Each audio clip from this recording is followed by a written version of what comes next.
Dior Z Productions. Yo, what is up, guys? Dior Z here, and today we're going to be talking about my Kx450f 2015 Street Legal Supermoto.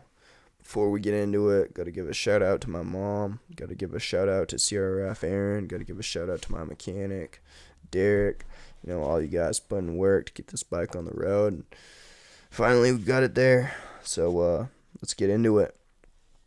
So I bought my 2015 Kx450 with 12 hours on it from a dude who had bought the bike to race motocross, and he took it out a couple times and he realized it was a little bit too much power for him. So that was exactly what I was looking for. Anytime you're looking for a motocross bike, a 450, and you hear somebody just got it and it was a low hours bike and they didn't quite know how much power it was and they weren't ready for it, that's exactly the kind of bike you want to make a move on. So that's what we did, or that's what I did, and from there I stripped it to the frame.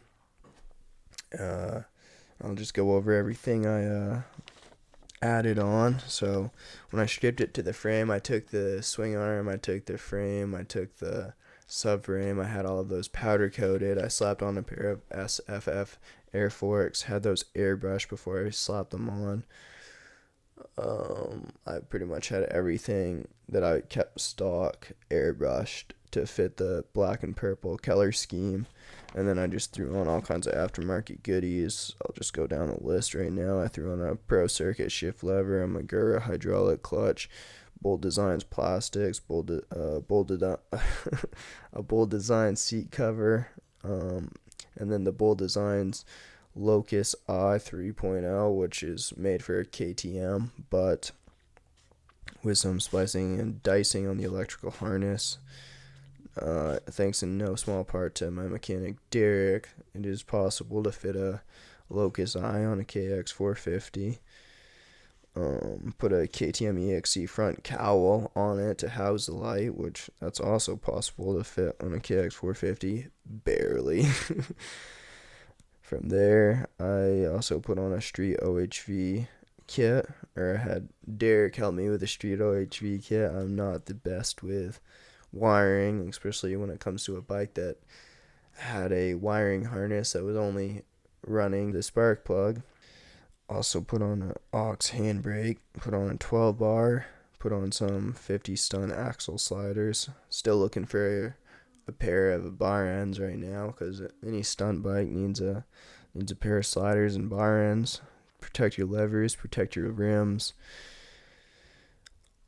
And so from there, I also ordered a pair of rims from SM Platinum Pro in Great Britain. I had the Hobbs anodized purple to go with the black and purple scheme of the bike.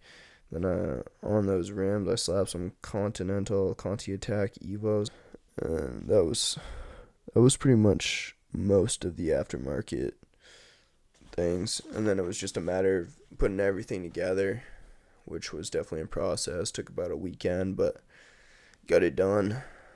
And once you get that 450 power on the road, you're stunting with it. It's something else. It's an experience. It was a real long process to build this bike, but that first ride out, it was worth it for sure.